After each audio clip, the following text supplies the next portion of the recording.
Content వెళ్ళాలి ప్రజల్లోకి. మనం ఎంత చేసినా ఈ డ్రగ్స్ కానీ ఎంత అరాజకం అయిపోతుందంటే హైదరాబాద్ కానీ మన రాష్ట్రంలో చాలా తక్కువ, కానీ తెలంగాణలో మాత్రం ఏ ఒక్క ఆడపిల్ల పుట్టుకున్నా ఏ ఒక్క మగవాళ్ళు పుట్టినా అదే పని మీద హైదరాబాద్లో ఉంటున్నారు తప్ప వాళ్ళ భవిష్యత్తుతో పాడు చేసుకుంటారు. ఇప్పుడు ఇవాళ ఏలూరు పట్టణం ఉంది, చాలామంది వాళ్ళ యువకులందరూ అల్లు అర్జున్ గారికి జన్మ శుభాకాంక్షలు. దాని భాగంగా ప్రతి ఒక్కళ్ళు కూడా చేయాల్సిన కార్యక్రమం ఏంటి, మన వరకు మనం చేస్తే సమాజంలో మంచి పేరు వస్తుంది మీ అందరికీ. నేను ఎందుకంటే చంటి గారు, రేపనాయుడు గారు, సారథి గారు, నిరంజన్ గారు వీళ్ళందరూ వచ్చారంటేనే నిన్న మనోడు వచ్చారు, చంటి గారు రమ్మనంటే నేను వస్తాను. నాకు సినిమా అంటే టచ్ ఎక్కువ, మెగా ఫ్యామిలీతో బోల్డ్ సినిమాలు తీసుకోవడమే, బోల్డ్ సినిమాలు. ఇంకా ఛాన్స్ ఉంటే పవన్ కళ్యాణ్ గారితో, అల్లు అర్జున్ గారితో చేయడం. ఇప్పుడు ప్రస్తుతం రాజకీయం లేదు, ఖాళీగా ఉన్నాం. డేట్లు ఇస్తే మాత్రం ఇమీడియట్గా చేసేయచ్చు. మన కుర్రాళ్ళందరూ కూడా నేను సపోర్ట్ చేస్తాను.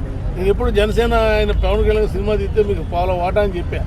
ఇవాళకి కైకూరులో రోజు నన్ను పట్టుకుంటారు, సార్ డేట్లు ఇస్తే ఇస్తాను రా, నేను మాట వెనకేళ్ళను, ఎన్ని కోట్లు నేను పెడతా, మీకు మాత్రం వాటా ఇస్తాను. ఎందుకంటే వాళ్ళు కూడా డెవలప్ అవ్వాలి. వాళ్ళు చిన్న స్థాయిలో టికెట్లు కొనగానించి ఓ ఫ్యాన్ హీరో ఉంటే ఆ హీరో కోసం ఎన్ని డబ్బులు ఖర్చు పెడతారని వీళ్ళు చెప్పండి, ఎవరిస్తారు వాళ్ళకి? వాళ్ళు కూడా కూలీనాలు చేసుకునో లేదా మంచి చేయడం ఏదో చిన్న చిన్న ఉద్యోగాలు చేసుకుని చేసేవాళ్ళే. కాబట్టి మేము 100% అల్లు అర్జున్ ఫ్యాన్స్ సపోర్ట్ చేస్తున్నాం.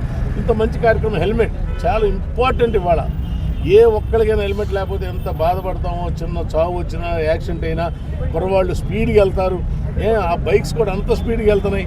కొద్దిగా జాగ్రత్త తీసుకుని వాళ్ళు చేసే కార్యక్రమానికి మేము అందరం కూడా ఫుల్ సపోర్ట్ చేస్తూ డెఫినెట్గా అల్లు అర్జున్ గారికి మళ్ళీ రాబోయే రోజుల్లో మంచి సినిమాలు అంటే మామూలు కాదు, ప్రతిదీ కూడా మెసేజ్ ఓరియంటెడ్. ఏ కార్యక్రమం చేసుకున్నా కూడా సినిమా ఇండస్ట్రీ ఇట్లా మేమందరం కూడా ఆంధ్రప్రదేశ్లో కూడా చంద్రబాబు నాయుడు గారు కానీ, పవన్ కళ్యాణ్ కానీ, లోకేష్ కానీ, మేము అందరూ కూడా చేయాలి. సినిమా ఇండస్ట్రీ కూడా డెవలప్ చేస్తే మన అన్ని రకాలుగా షూటింగ్లు జరుగుతాయి. మీరు కూడా